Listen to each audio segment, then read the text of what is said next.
Welcome to Untold Valor, a podcast with a unique focus on veterans with stories of courage, recovery, perseverance, and strength. On this podcast, we are being joined by Dr. Nick Maio, who is going to share his stories, including why an unstable early life left him vulnerable to PTSD, how he climbed out of his own personal hell using a plethora of resources the Veterans Administration had available, and how he continues to be a resource for veterans now in his own community. So stay tuned for this episode of Untold Valor.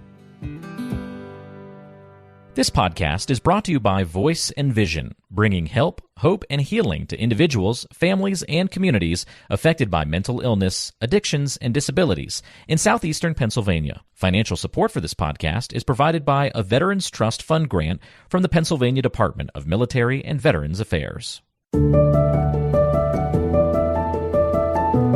Welcome to Untold Valor, a podcast with a unique focus on veterans, featuring stories of courage, recovery, perseverance, and strength. Listen to hear veterans share their perspectives on what it's like to battle mental health challenges, combat addictions, and overcome other adversities unique to those who have served.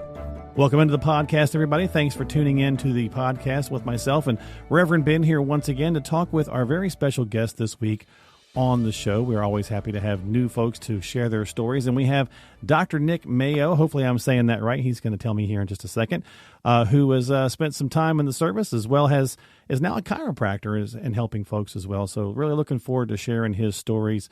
Nick, how you doing? I'm doing great today. Thank you. Thanks for having me. Absolutely. Did I get your name right? Is it Mayo? It's Mayo. You got it. Fantastic. All right. Good stuff. Ben, how you doing, sir? I'm doing fantastic. I'm glad to be on today. Absolutely. So we're into January for this taping, guys. So we're actually taping it technically still in 2023, but this will be our first episode of 2024. So welcome to the new year. It's kind of weird to say 2024 already, right? It's kind of a strange little thing, but looking forward to having our conversation this week. And so, Nick, let's just jump in and talk about it. I said it in the teaser that you have a pretty unique story as well. And, let's talk about your life in the military and some of those struggles that you shared with us that we used for the teaser. Basically, just tell us a little bit about you and your early beginnings with military. Yeah, thank you very much, Mark. So I started off in the military back in 2003. I was 23 when I joined, and really just looking for some kind of structure and stability in my life. And I think that's true for many people that join the military.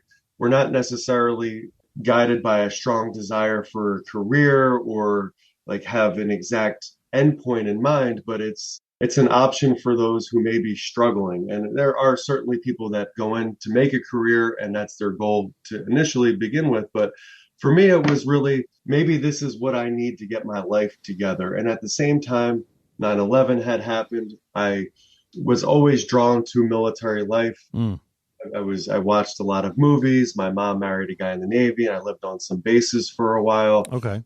So I had some exposure to it. And I went to 14 schools in 12 years in my childhood. I moved around a lot. Like I said, my mom remarried. It was actually a stepdad. And fortunately for me, that marriage did not last because he wasn't the best of human beings, but it worked out the way that it did. I ended up going to a lot of schools. He ended up getting stationed as a diver in the Navy about every 6 months to a new post.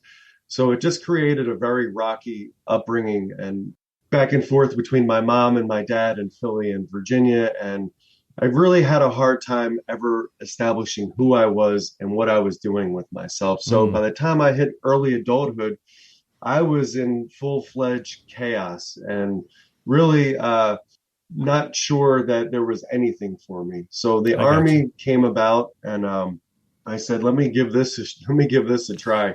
I wanted to be a medic, and I went to the recruiter and said, I'd really like to join the Army, but I think I only really want to do it if I can be a medic. She told me what I needed on the ASVAB test.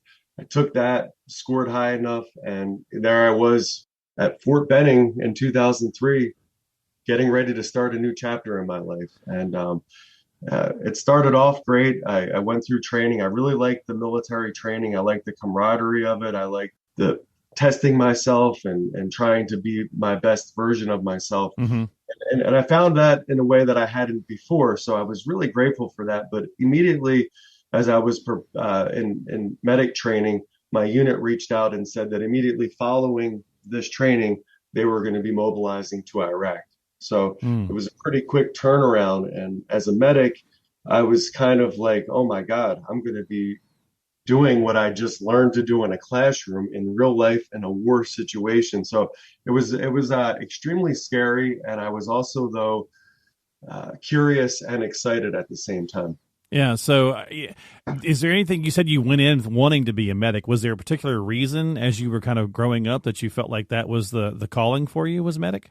I've always been drawn to helping people. I like that direction. Right. But I had no experience in the medical field. My dad was recently a chiropractor, but that really wasn't it. I think I just, watching movies and stuff and hearing them call medic and seeing what they do in that regard, I think it just kind of just something that moved me and felt right for me. Gotcha. Turns out it was a good choice for me. Gotcha. So you did a couple of tours, it looks like, looking over your bio here. And so is that was it during the first tour or the second tour that you kind of noticed the PTSD issue starting to kind of build up for you? The second tour never actually happened. The first tour, I spent all of 2005 in Iraq. We got there in 2004, spent all of 2005 in Iraq. I came home at the end of 2005, beginning of 2006. My unit had disbanded. So it was a National Guard unit. They were at a Farmville, Virginia, an area that I wasn't really familiar with. I was out of Petersburg, Virginia at the time. Mm-hmm. I kind of felt lost without having the unit. And I also was going back to live with my dad in Philly. So I found a National Guard unit in New Jersey, but I never actually got linked up with them. And for a little while, I actually did not have a place in the military at all. I was kind of this weird zone, and nobody asked about me and I didn't ask about them. And at the same time, there was a pattern starting in my life where I was drinking a lot more. I was just reliving things that happened and talking about it constantly, which was probably good, but also I was stuck in that. And I was getting involved with somebody that wasn't right for me, a bad relationship. And I spiraled pretty far down, ended up living on people's couches for a while. And oh, wow. Was wondering why I wasn't dead yet. This went on for about 2 years. And in 2008, a New Jersey National Guard unit got in contact with me somehow. And they said, we have you in our census and we're mobilizing to Iraq. You're on our books. You either have to come or you're going to be in trouble. So right. Obviously I was like, no, I'll be there. I had no problem with that. And where my life was at, I thought, wow, this is perfect timing. I need something to help me. And I thought that this going back to Iraq was going to be the right answer for where I was at in my life. And, did you find that did it help, or did it kind of compound the situation that you were, already finding yourself in? It compounded the situation that I was in. The biggest thing that I felt, though, was that I didn't belong anywhere. Gotcha. And the unit disbanding didn't help any.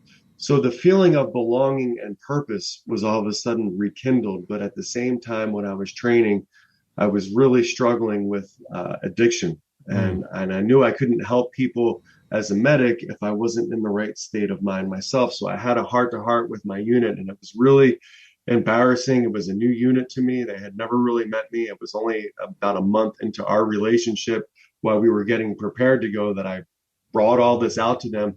And they were really great. They sent me to the VA in Coatesville for drug and alcohol rehab.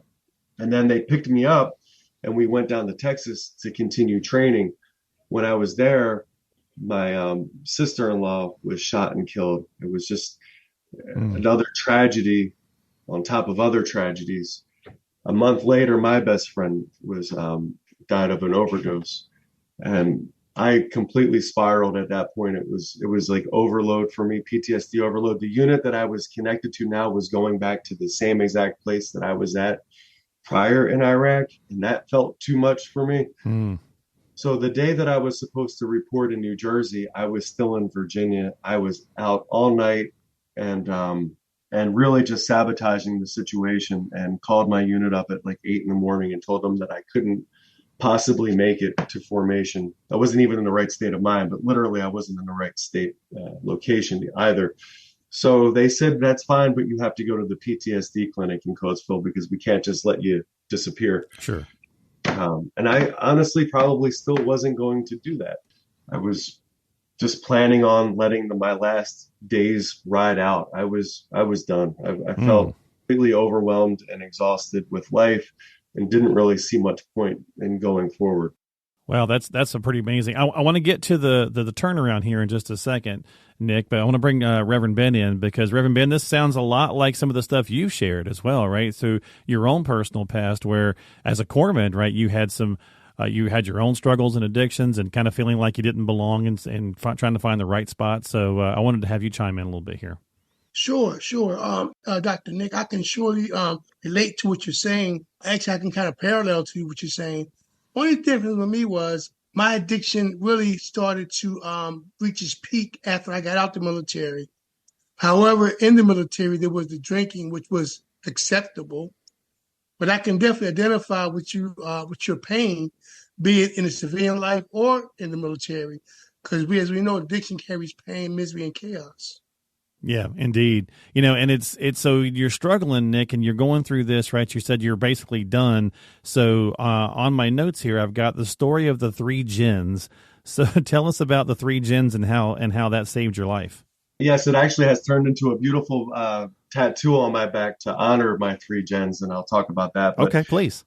My sister Jennifer, who's always looked out for me, it's my older sister, and who certainly had some talks with me when I was feeling most suicidal, that my nephews and her couldn't afford to lose me emotionally. And she really talked me into getting help at the VA and said, no, you are going to the Coatesville VA. I'm going to drive you there myself. And she made sure that I got to this VA hospital. I didn't want to go. I told my friends who I was hanging out with prior that I'll be back in a matter of a couple of weeks. I just got to go through this process so that I can get out of the military.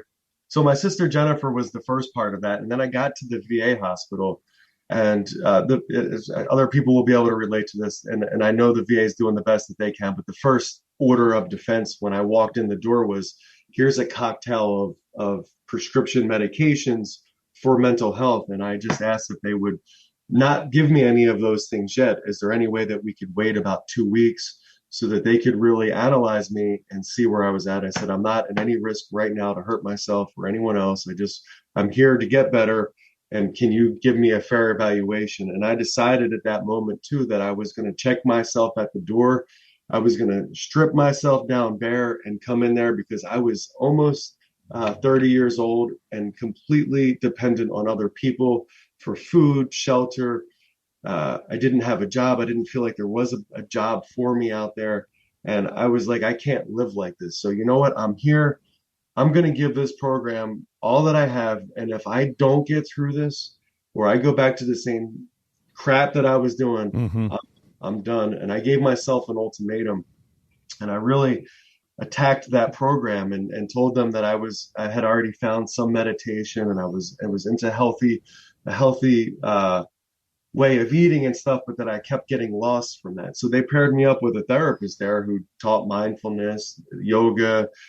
I started going to the exercise facility that they had at that VA hospital, and ended up with a rash or an eczema outbreak on my foot. So they sent me to the Philly VA hospital, where my second gen was introduced to me. She's the physician assistant at the Philly dermatology office. And she said, have you ever had a skin check?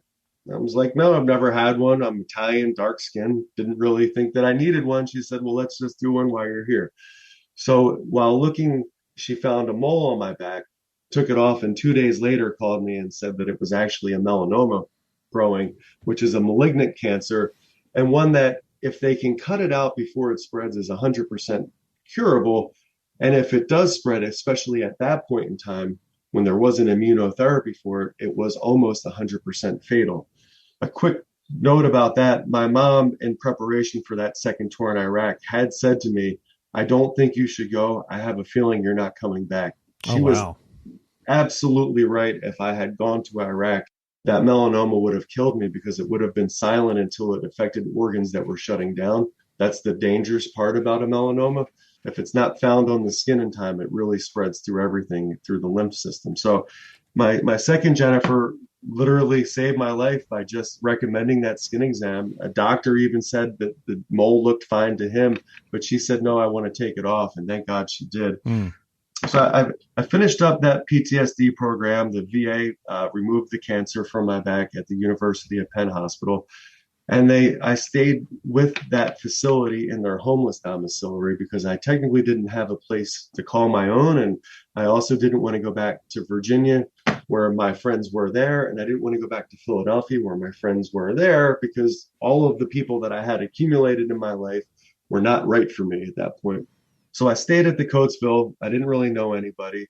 I got a job working at the hospital right there, which was important for my recovery and PTSD. And it was a non-trauma hospital, which working in the emergency room in a non-trauma hospital also helped me overcome without forcing me into a crazy environment right away. So that was really a nice parlay into civilian life. About a week or two after starting that, I was signing the papers to get out of the military for my PTSD service connection. And I met my wife that night, Jennifer. Everything happens for a reason. So my sister, Jennifer, got me into this program. A woman named Jennifer finds cancer and gets rid of it. And then I immediately met my wife, Jennifer. And she has inspired me every day since to just give the best effort. I really saw a future with her. I was absolutely right. We ended up having children together. We have two beautiful daughters. And a lot has come since then, but she really was the thing that propelled me to stay focused and to keep pushing forward because I kept falling backwards at every chance that I had in my life. At other points in time where I had gone through programs and thought that I was going to give my best effort, I always fell short. But with Jen, I knew that I couldn't. I knew that I wanted to keep her, and I knew that I had to really make it happen. So that's my 3 gens. That's awesome. That's fantastic. Well, that's actually a really great transition point for us, Nick, to really kind of turn to just moving forward, right? So finding a reason to bring yourself forward and then also finding resources. So one of the things we like to do on here is we try to share, messages to other veterans who might be listening who have hit that bottom spot and haven't quite found that ladder, right, to grab a hold of to pull themselves out. So kind of what would you kind of share with them folks in that standpoint and maybe some resources and things of that nature that worked for you? Absolutely. So first and foremost, I didn't think that the VA was going to save my life. I thought that I was going to save my life using the VA as a resource, or at least I was going to try to save my own life. Mm-hmm. The VA as a resource. If you go into any type of institution or program thinking that that's the thing that's going to save you, you're probably not going to have any success.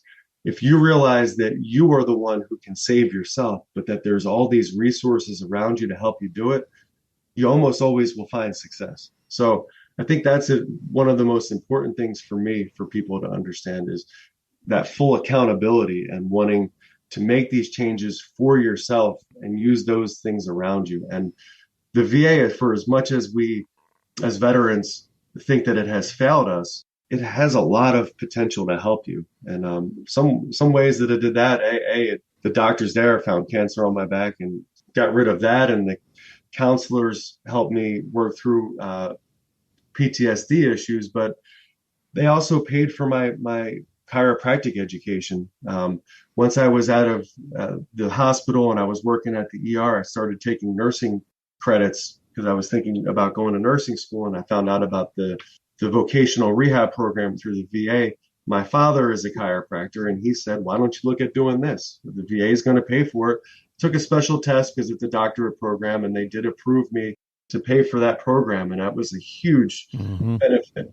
I can't overstate that enough. I mean, just the gratitude that I have for them to be that dedicated to my schooling and the resources that they provided for housing and for books and everything along with that. I did have to have at least 1 month remaining on my GI Bill, but I used a lot of my GI Bill prior to that and still was able to use this program. The other thing is believing in yourself, because when my dad said to go to chiropractic school, at that point, my highest completion other than basic training, I didn't even graduate high school. I had my GED. I was a high school dropout. I tried college at 19. I dropped out of there. So I didn't believe in myself very much, but my dad did enough, and my future wife did enough for me to stick with it long enough, and the VA paid for it. So I also felt like, all right, I can give this a try. As it turned out, I believed in myself enough to start gaining some success. I graduated second in my class. I won Student of the Year award. I graduated with a 3.86 GPA. I mean, I was failing everything when I left high school, and I thought there was no way that I was good at school. That's fantastic. Yeah. I mean, so you've got to believe in yourself, certainly. And that's hard to do, right, when you're in those depths. But having that, someone to kind of pull you forward, and Ben, I'll bring you back in for that. Same kind of situation, right? At some point you had to kind of realize that you were at the bottom, and it's time to figure out how to get yourself back up. Exactly. I'm listening to you, Nick, and I'm hearing my own story because I felt as though I was always an underachiever, had low self-esteem, didn't see myself going to school, or didn't even know what a syllabus was, for that matter of fact. However, after going through an addiction and through the affliction and the mental health issues, today I am pursuing a PhD. So, just like you, if we really apply ourselves, we can conquer things. And I truly believe that for most veterans need to know that the answer to a lot of our problems lie within ourselves. We can do it if we believe we can. 1,000%. And I'm a good example of that, because I didn't really fully believe in myself to go to chiropractic school. I had to rely on other people believing in me. I believed that I sucked at school. That was my wholehearted belief, was that I sucked at school. So, but I was able to fake it till I made it. And right. Yeah. Well, exactly. for sure, one message we can give to veterans listening in is that hope will get you through, and never doubt yourself, because doubt will hold you back. Doubt will keep you out. And once we realize we can do anything we put our minds to. Yeah. Well said, Ben. Well said. Well, Nick, thank you so much for being here. We always appreciate having, the guests come on and talk about that. Thank you so much for sharing your story, incredibly powerful story as well. And I think it just goes right to the heart of what we try to do here on the podcast, which is reach out and hopefully share stories with other veterans who feel like they've got no place to go, or they're not exactly sure how to kind of come up out of the, mess they may find themselves in. Right. So thank you so much for being here. Mark, real quick, can I also mention, please? So I'm a VA provider now. Oh, great. Thank you. Yes. Yes, as a chiropractor here in the Bucks County area in Southampton, PA. So chiropractic is an offered service, and we do have chiropractors at the VA hospital now, which is phenomenal. Oh, that's great. Yeah. The one in Philly and the one in Horsham. But you can also see outside providers, especially if you can't get in, or it's too far, or you can't get in time.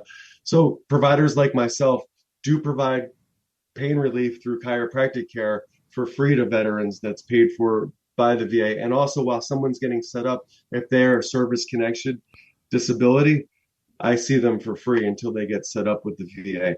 But I have a few other programs that I found here, Mark, I'd like to just touch on real quick. Yeah, absolutely. And what we'll do is, if you can get us those resources, those links, we'll also put those in the show notes of the podcast for the listeners as well to check out. That's phenomenal. So for one thing, the YMCA here in Bucks County has a great program called the Veterans Wellness Program, and it's a resource to help you get fit and get healthy. It includes a YMCA membership. It's, I believe, a 12-week program.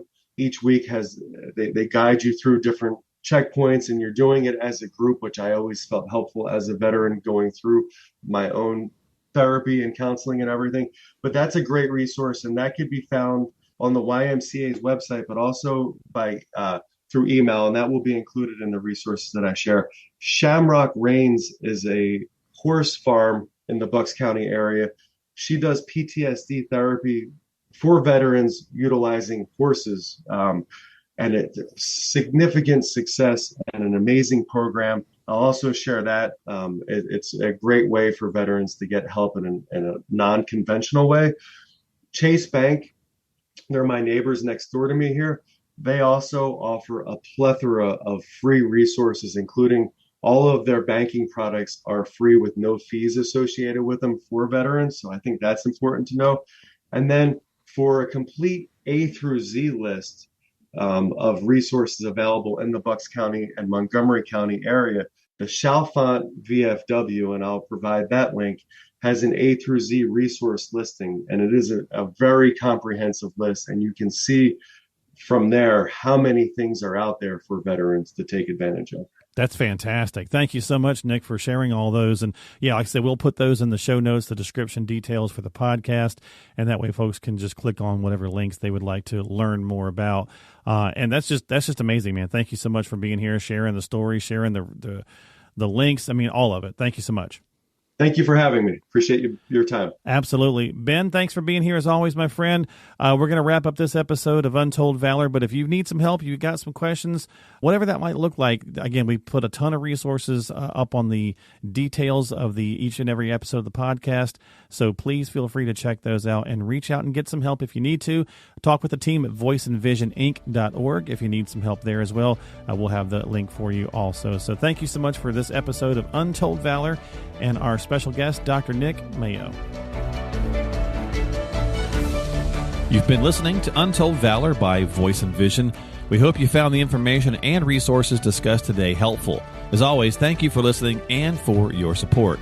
Remember to stay connected with us through our various social media platforms, including Facebook, Instagram, and YouTube. Don't forget to visit the website, voiceandvisioninc.org. That's voiceandvisioninc.org, where you can sign up for our blog and find free resources and information on upcoming events, webinars, workshops, and get support. You can also access our free help and hope guide for individuals and families struggling with substance use and addiction. If someone you know is struggling, please reach out for help because you and your life matter. Remember, the National Suicide and Crisis Lifeline is available to you at any time by dialing 988. We are all ambassadors of hope and recovery. And if you want to share your story, please contact us. Compeer Corps is also looking for veteran mentor volunteers and veteran participants. To find out more information about Compeer Corps, please call 610-541-0790. That's 610-541-0790. You can find all the links and contact information for the resources mentioned on today's episode by checking the description and the show notes section of your app. Thank you again for tuning in and for your support. Until next time, this has been Untold Valor.